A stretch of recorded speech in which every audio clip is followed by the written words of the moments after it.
All right, so we are going to go ahead and start our webinar tonight. This webinar is being recorded, so you will get a copy of the webinar.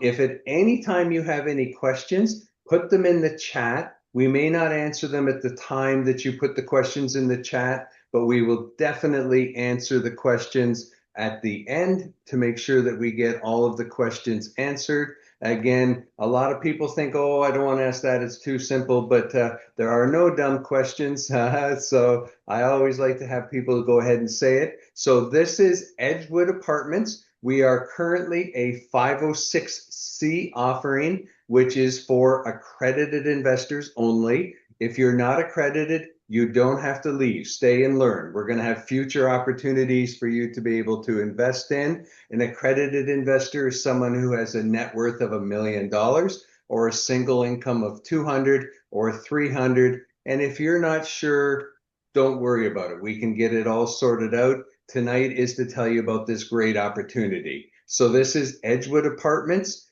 It is an average of about 19% internal rate of return, 2.2x multiple. We're going to go through all the details. And what will happen tonight is I'm going to launch this off. And then I'm going to talk actually about our partner property, just because it sounds like he's bragging when he tells how well he's doing, because we're doing really well. And then we will wrap up the presentation at the end.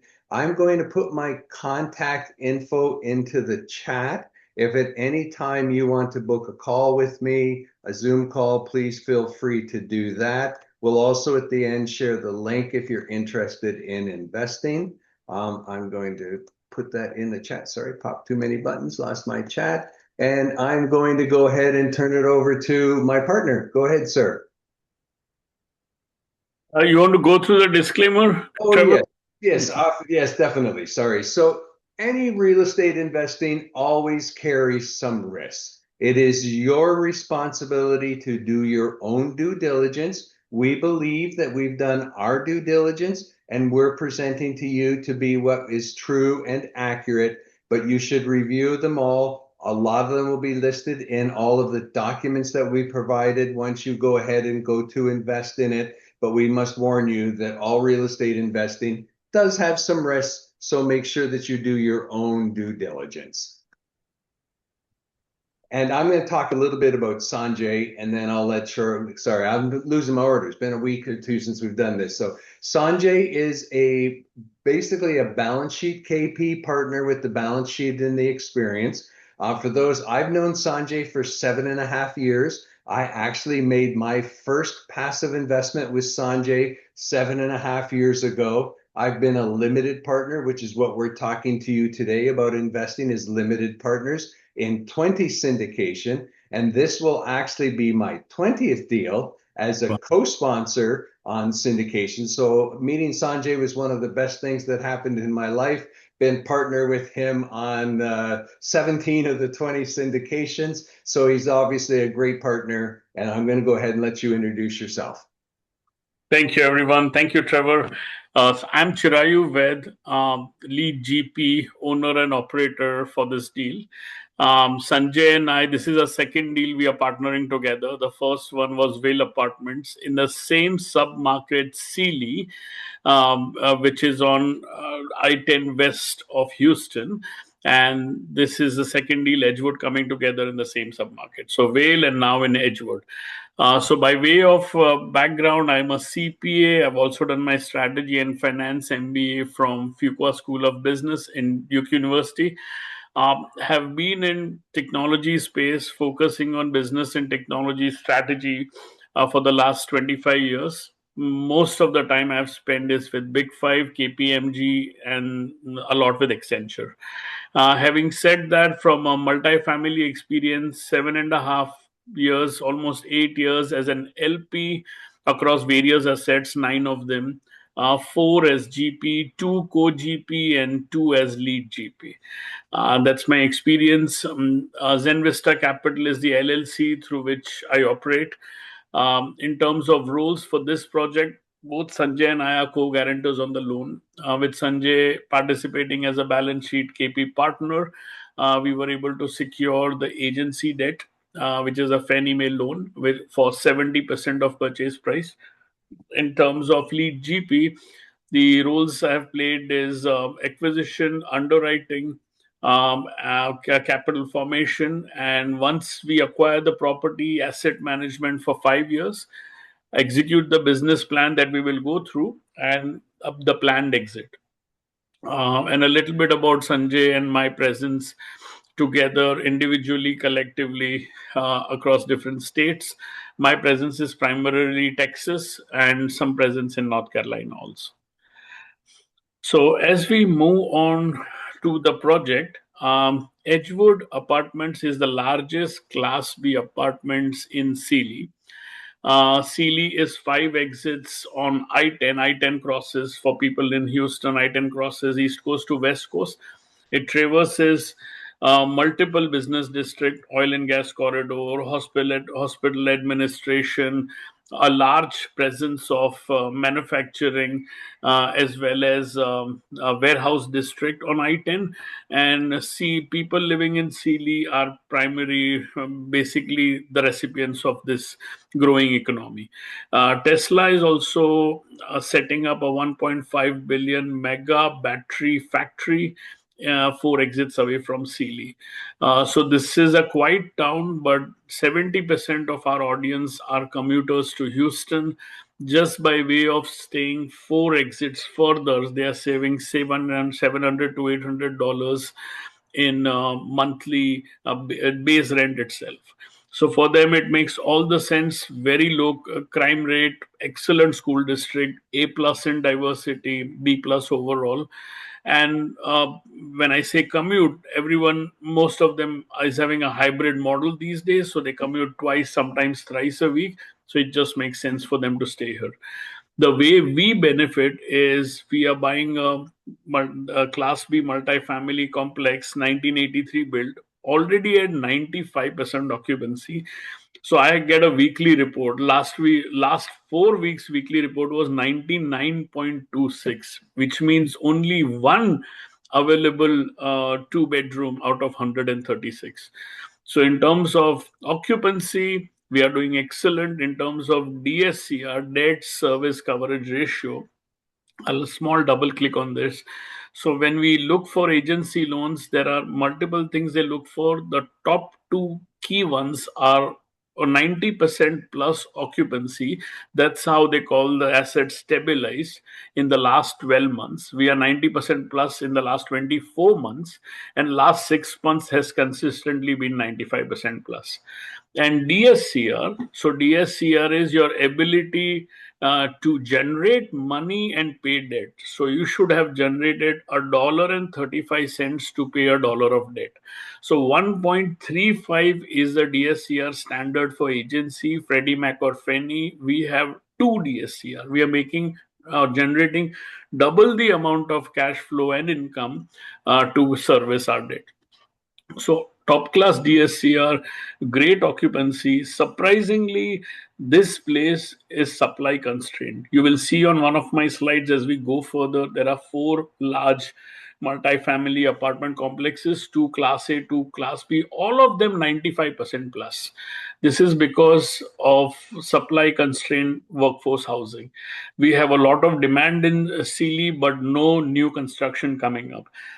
Any new construction would be buying parcels, putting the tracks together, going through entitlement. All of this is public information. So we have, as recently as 3 weeks back, gone to the city, Austin County, where Sealy is located. And there is nothing in the counting records that suggests that some large construction is coming. So this is definitely scalable because we acquired Vale a year back. We have a solid operational playbook at Vale. Vale is running at maximum one, maybe two apartments occupancy, though they are running at 96% plus. We have improved Vale, which Trevor will talk about. I have a slide that talks through. So we are in a good position there. We know decently about the market. In terms of price, let me take your eyes to the left-hand side price composition. We bought this at $90,000 a unit. So what does that mean? Let me give some relative context there. A Vale was acquired at 98,000 a unit. um, Edgewood was acquired at 90,000 a unit, because Edgewood units, as compared to Vale, are slightly smaller. Plus, they haven't fully optimized their additional residential income. I will talk about that in my business plan. What does 90,000 otherwise mean? A brand new replacement cost of a Class A apartment of this size is 142,000 a door, which means if a brand new apartment comes, it will take 2 years to stabilize. And for those 2 years, they would have taken a bridge loan at 10 to 12%. And here we are buying it 90,000. And we have a chance to put a business plan together for additional income. And we are directly 70% on agency debt. So, numbers wise, Edgewood stands on its own merit. That's a pride feeling that we have, especially when we looked at underwriting, and one T12 after the other, the underwriting was coming out strong. Capital stack, we bought this property at 12.25, but the total project cost is 13.6. So 12.25 plus closing costs, acquisition fees, capex, reserves makes it 13.6, of which 8.6 is agency loan and 5 million we are raising. So just as in Vale, I'm offering two different classes for us to invest. The first is, both of these classes are structured as equity, don't get me wrong. But one is an income class, which gives us 9% distribution year over year, paid quarterly, and a 7% accrual component. So you get 16% total, and it's capped at 16%, and which is 1.8 multiple. And class G, which is the growth class, is a traditional LP. Instead of 9%, you get 7% paid quarterly, and you participate in profit, which currently, based on current estimates, takes you to 24.5% average annualized revenue or 19.3 IRR. Both of these classes get equivalent bonus depreciation based on participation. And one big, beautiful bill, that is the name of the bill, got approved and through the legislations, and now it's a law. So we have 100% bonus depreciation starting from year 2026. And all of you, or all the investors, will be willful recipients of that. So what you are looking at in summary is stable income, strong DSCR, conservative leverage just 70%, and a strong value add investment, which we will talk further. Trevor, go ahead.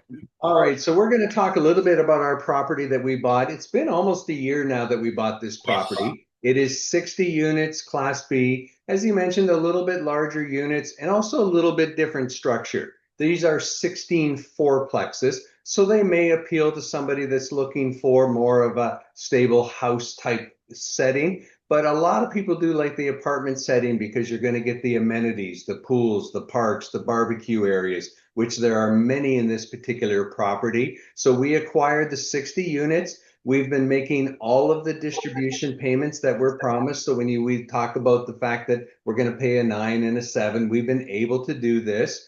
We sure did all the work. I just take all the glory. We reduced the operating expenses from 52% to 46%. This is excellent.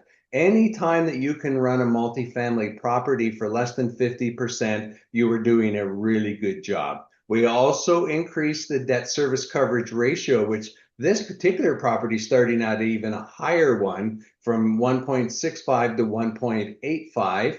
We reduced delinquency from 4% to 1.5%. And even at 4%, it shows the quality of the tenants that are in the Sealy market. We also had budgeted very little rent in growth, but we managed to get 3% in basically a rent negative market. And we're reaching the net operating income of 2 years within the 1 year. So the things that I want to make sure that are clear, we're using the same team, the same property manager, the same vendors, the same contractors that we were able to bring a lot of savings to the property to this, but we're adding much greater economies of scale. We go from 60 units to almost 136. one plus 136 to 60 units. We are more than tripling our size within the marketplace, which is going to give us a lot of advantages because scale really does help in the multifamily business. So I'll go ahead and pass it back off to you. Absolutely. Thank you, Trevor. And within last 14 months, we have created an operational playbook with Oakleaf Management. That's a property management company. They have got to know us. We have got to know them. So everything about the team, putting together a team, building, working, norming, forming, we are in the performing stage. And we are going to carry the same momentum from Edgewood. Oakleaf has managed Edgewood since 2011. They have worked with this seller for the past 2 decades. They manage 3 out of 4 properties in Sealy. So, from a market intelligence perspective, pricing perspective, they know the pulse of this submarket, which is super helpful. In terms of retention, also average retention or average time a tenant stays with us in Edgewood has been almost 3 years and 9 months, which is pretty good. So these are the advantages we have over a period of time. The things that you see in the performance snapshot, we have made our operational playbook rich enough to start replicating that with other properties. Now, Edgewood is going to be the second one. We have also found ways of increasing income in a very capital efficient way. I'll double click on many of those items as we go to the further slides talking about the business plan execution. So what you see in front of you from Edgewood is something tried and tested. Many of the things tried and tested with the same group of ecosystem, and everything that it takes to reduce execution risk because they have done it before with us. And each of them is focused on spending every single dollar on accelerating NOI growth, either by reducing expenses or increasing revenue. So, from a long term value creation perspective, we are very focused on what we want to bring to our investors. Having said that, from a market context and demand perspective, most of the things we have covered. We spoke about I-10 growth corridor, the existing manufacturing, logistics, and oil and gas business subs district. You know, proximity to KT and West Houston, good school districts, low crime, all of this we have covered. And the new Tesla Megapack facility coming up in Brookshire is an added, cream on the already rich ice cream, if I may say. So we are doing good overall, and we want to continue the momentum as we acquire it. Now, everything that you see in front of you, Fannie Mae team has seen it. I learned that Fannie Mae, Freddie Mac, as agencies, are not only concerned with their debt in the capital stack, but they see themselves as fiduciary of how we represent this to all the investors across the capital stack. So there are few changes that they suggested. There are some ideas that they gave us in terms of how it should appear. Everything that you see is fully baked in. So this is a slide where they said that I like the story, but I want to see it flowing from where you are today and where do you want to go next. So I said, okay, let's bring this together. So bear with me and go with the flow that I'm saying. I'm taking my cursor on the left hand side to NOI. The T3 annualized NOI, net operating income, is 850. We want to position this to 1.131, which is year 5. And how do we get from 850 to 1.131? That's almost an addition of 280K of NOI. And the double click is on putting a business plan together in order for us to achieve this 280K. So business plan is for 320K, but we always consider 10% conservative padding to bring it to 280K. So let's click right in the middle and talk about this. So in terms of income, there are two sets. One is the rent based increase, one is the other residential increase. This opportunity truly presents itself or comes to life with other residential increase. But let's spend a couple of minutes on the base rent increase. So for base rent, it is very simple. We are already running at 95, 96%. Average rent increase in the last 5 years has been 3.75%.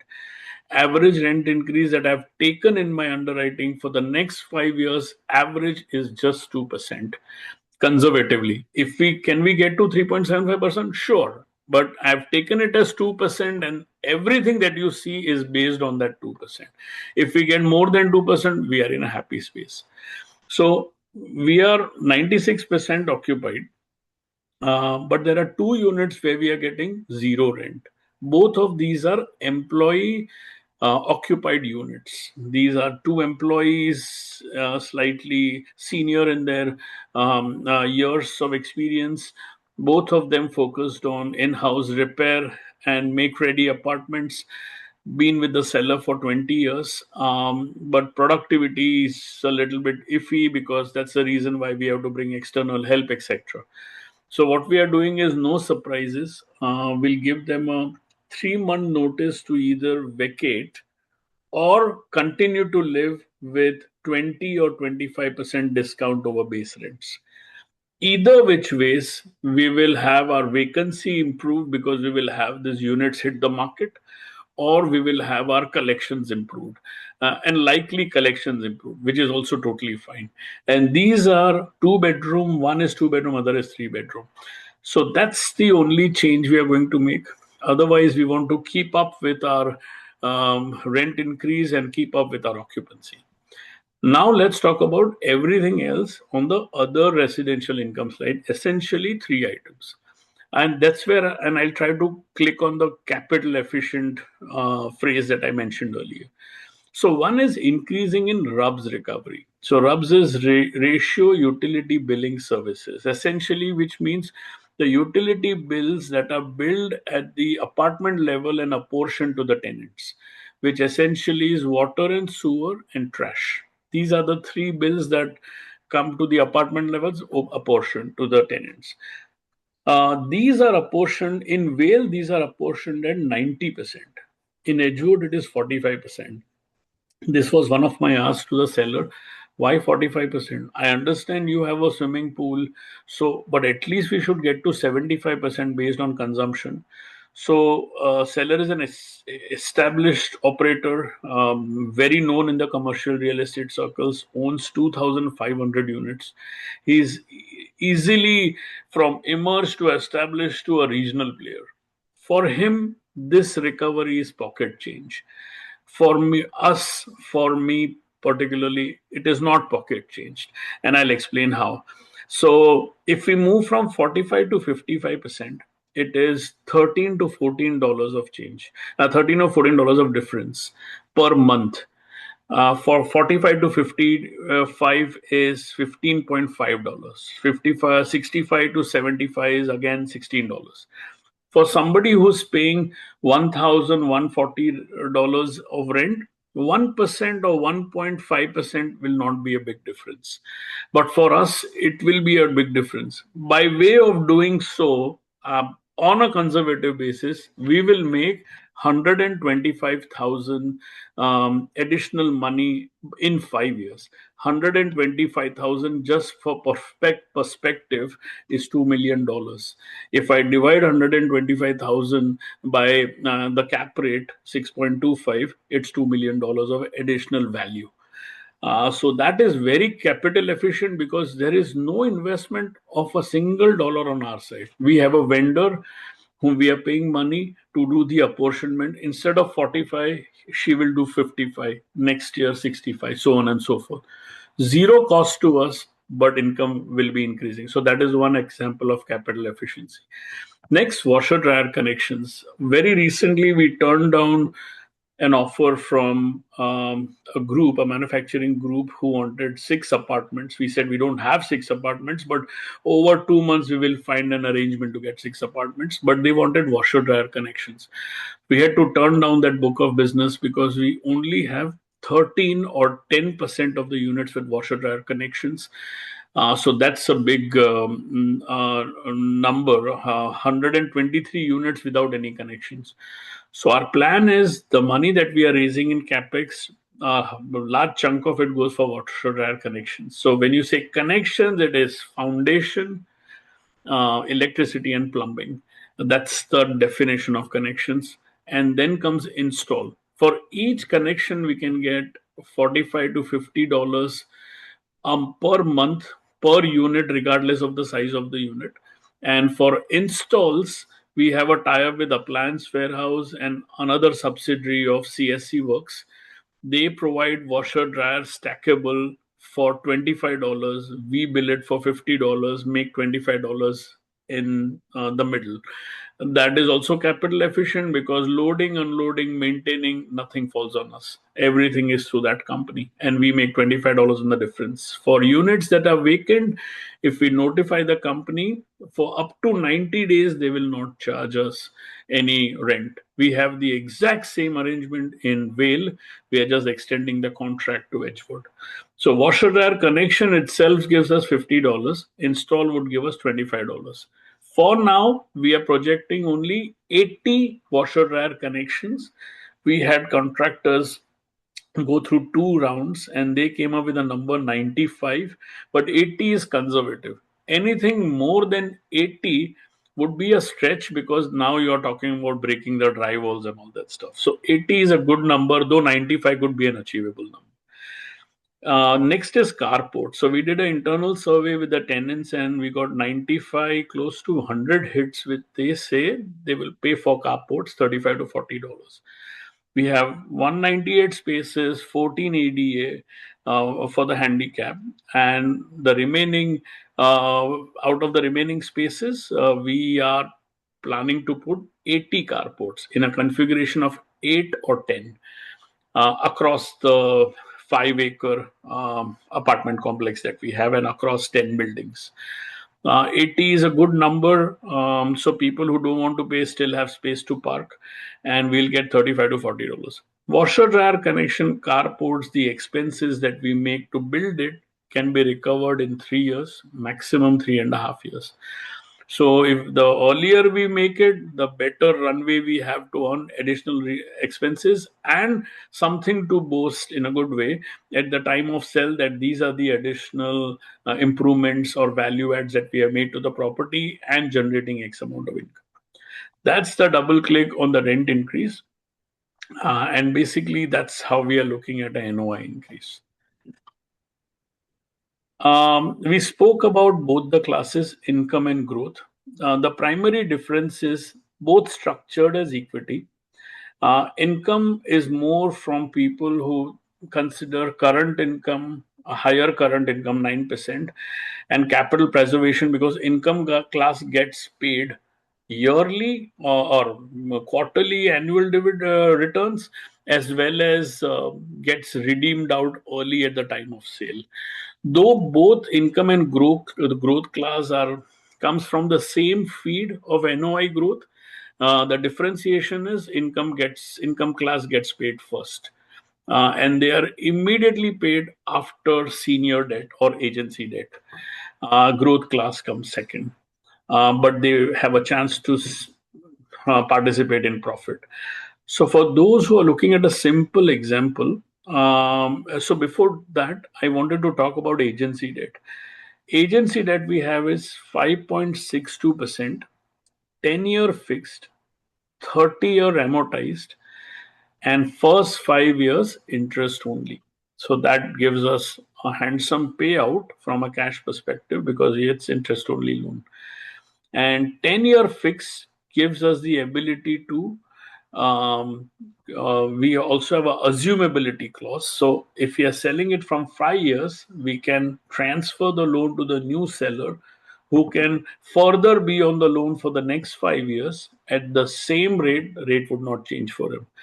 So we are spending close to 1.25% on this loan, close to $110,000, only for the next seller to assume it at $20,000 or $25,000. So one fifth lower cost. I hope there was a loan assumption for me for this, for us, for this project, but that's not the case. But totally fine. We have built-in assumability in our loan. So that's one of the five questions I asked when I try to increase the funnel of my deals to the broker is there a assumable loan? Because the time taken to assume the loan is 3 to 4 weeks versus a traditional loan could be 3 months plus.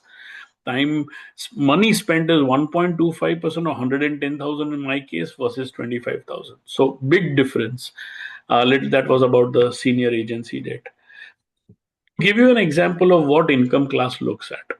If you invest 100,000 in income class, you get paid 9,000 every year, paid quarterly, Jan, Feb, March, and April, May, June, and July, so on and so forth for the entire year.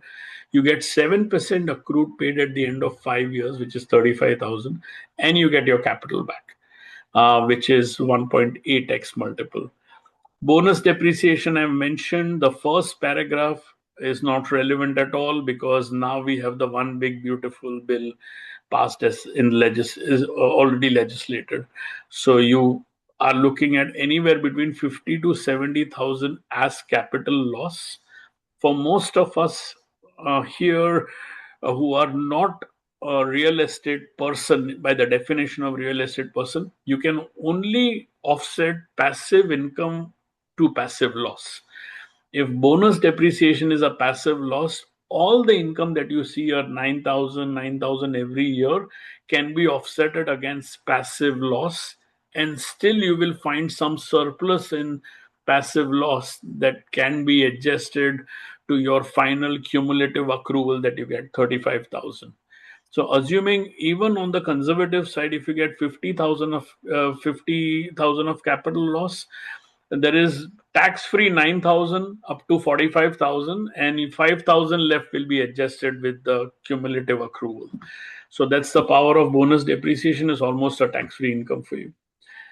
As we go to the G class with this traditional LP, you will see two things have changed from 9% to 7% and participating in profit. So based on current estimates, up to 18%, we give a 70-30 split. 70 goes to the G class or growth class LPs, 30 for the GPs, and beyond that, if the is 50-50. So based on current estimates, we are looking at 24%. And then there is some sensitivity also that I will talk about, what if scenarios that I've taken further. But this is what we are looking at from a profit split, profit participation perspective. This is the slide where Fannie Mae said, I want to see something which is linear and sequential. So I took it to heart, linear and sequential. So he said, we understand the exit strategy. Give me something which is linear and sequential. So linear is, how do I think about exit? Pretty simple from a numbers perspective. As soon as I'm closer to hitting the NOI target, I will of course speak to the existing broker who sold me this property because he's the most motivated, but also to other brokers because Sealy is growing as a submarket, and find out what could be a good valuation for this property. So for multifamily, valuation wise, it's pretty simple. You divide NOI by the cap rate and you get the value. So basically, you're looking at two components, numerator and the denominator. NOI is known to us because we are chasing NOI day in and day out. We spoke about assumable loan and a 5-year horizon. Cap rate projections we get from CoStar and also the comps in the surrounding area. So cap rate for Vale, as an example, was 6.3, very close to 6.25. And 5 years down the line, CoStar is projecting, if you see that arrow, 6%. So lower the cap rate, more the value, but conservatively, I'm taking it as 6.25%. So base case is get to the NOI that you want to get to, and cap rate of 6.25 gives enough money for us to take care of the cost of sales, A class income class with 16% as promised, and class G gets 24.5. Now comes the sensitivity. So we are taking both equations. NOI sensitivity. What if goes 5% up or down? Then no change to income class because they get 16% fixed. Growth goes from 20 as lower, 20.6 to 28.3 as higher. What if we go at plus or minus cap rate? If it goes lower, more money for the class G. If it goes higher, slightly less money, but still 21.6. So linear and sequential in terms of what constitutes the valuation, talking about both numerator and denominator, and talking about sensitivity. And with this, many of you would have experienced everything that I'm talking about, the slides, the pictures, the offering document, the e-signing, everything, all documents is on cash flow portal. Cash flow portal, for people who are new, is one of the most professionally run syndication software. It pinches me when I pay $10,000 only for licensing, but it is a peace of mind. Most of my investors, or most of any multifamily investors, come from equity, and they are used to this two-factor authentication, three layers of security that Fidelity, Schwab offers. Cashflow portal exactly offers that and more in terms of reporting. So we are open for 506B accredited investors, and everything is on Cashflow portal. For people who are not accredited, more than happy to get you an introduction with my CPA. And for this is no cost to you. It is cost to me, but the way he does it is for every accreditation or every certificate that he provides to the investors, he asks me to put 125 or $150 to a charity of his choice, which is phenomenal. So it actually excites me that by every investor, this is going to a noble cause.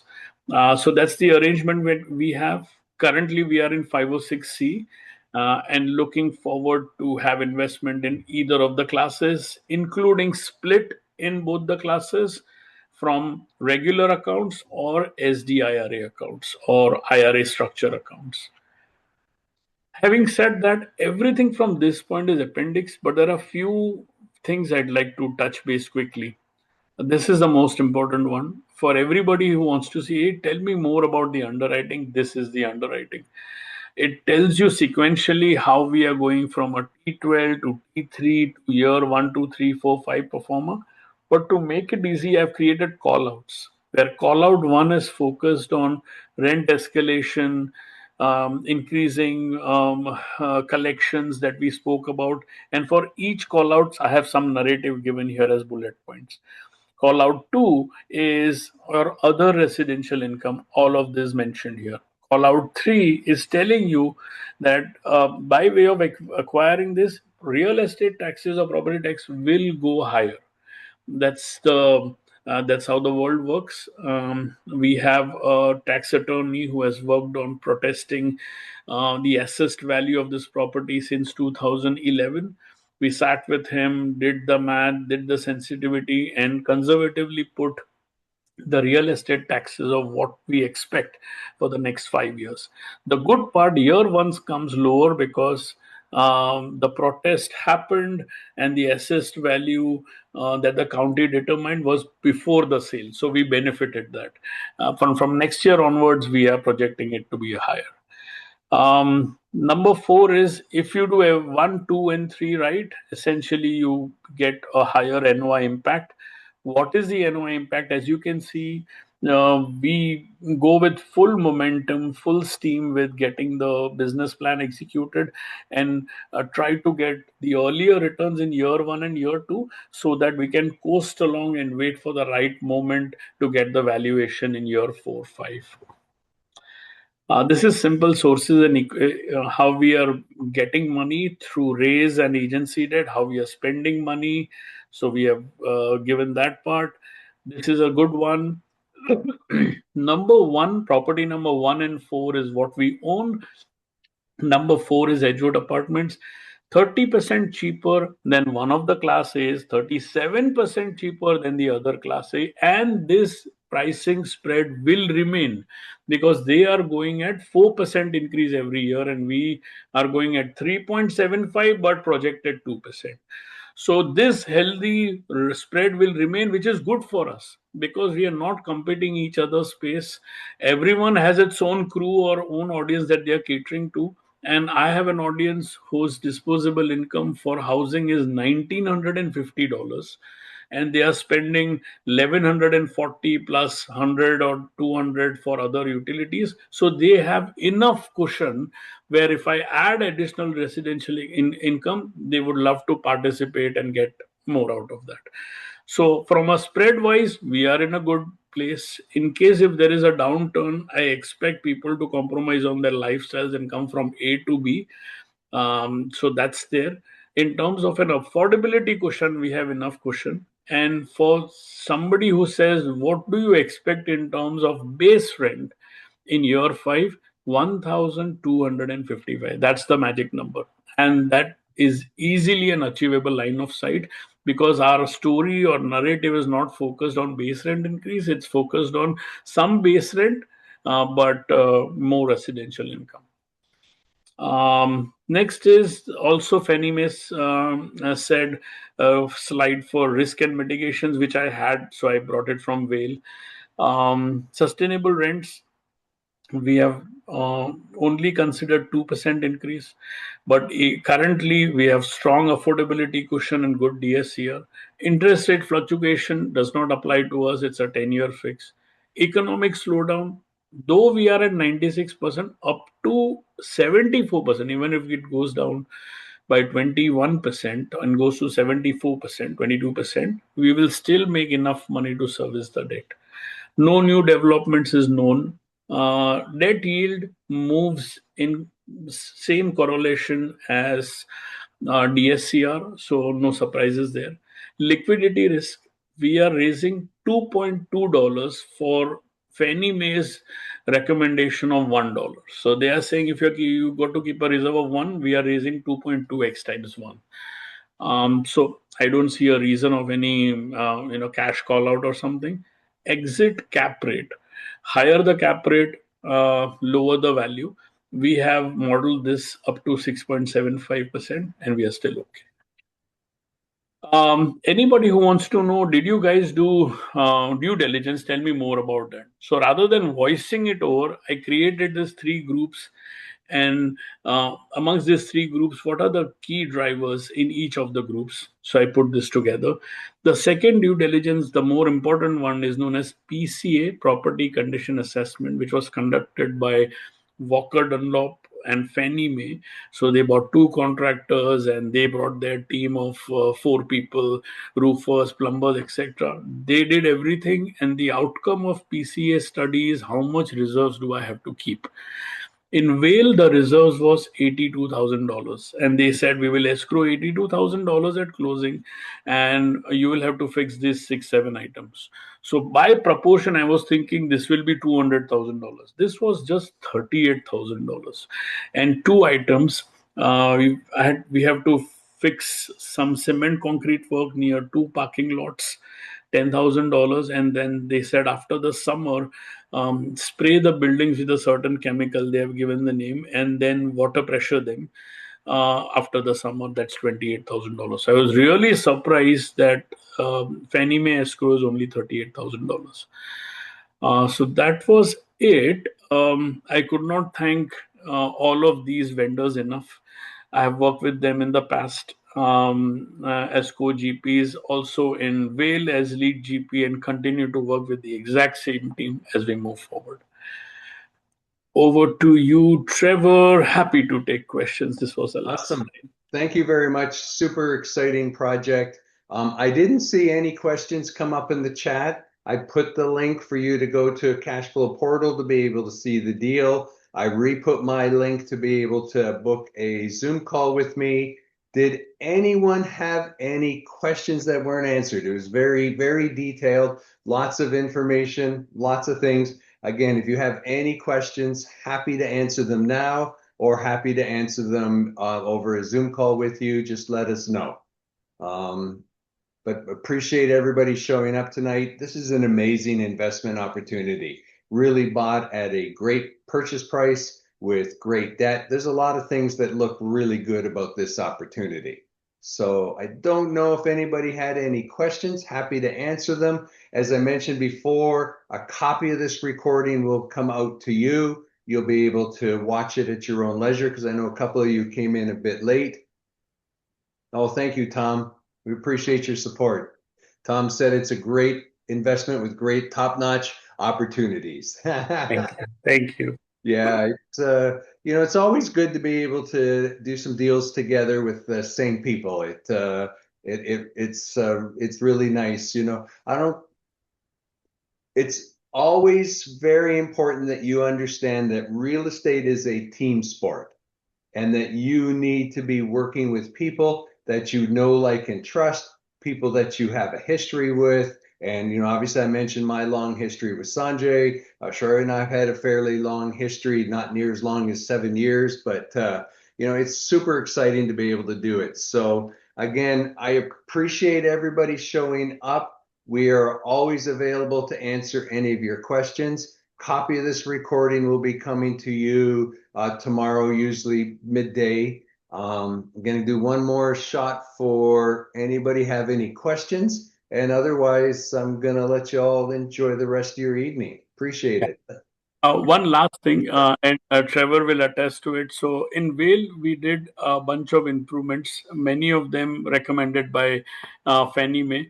So we completed all of that. I took before and after pictures, created brochures. Trevor had a chance to invite so many folks. I called my investors. We were almost like 50 plus people on that Yeah, day, it was a right? it was a great tour. And Yeah, the nice thing too is we toured it when we first took over as well. yes, And then to exactly. see it's so nice to be able to see see us making better places for people to live.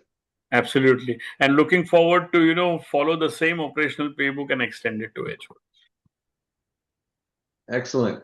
Well, thank you so much, everybody. Enjoy your evening. And again, please reach out if you have any questions. Love to have you as partners on this opportunity. Thank you. Right. Thank you, everyone. Good night, Appreciate it. everybody. Thank you. Bye bye.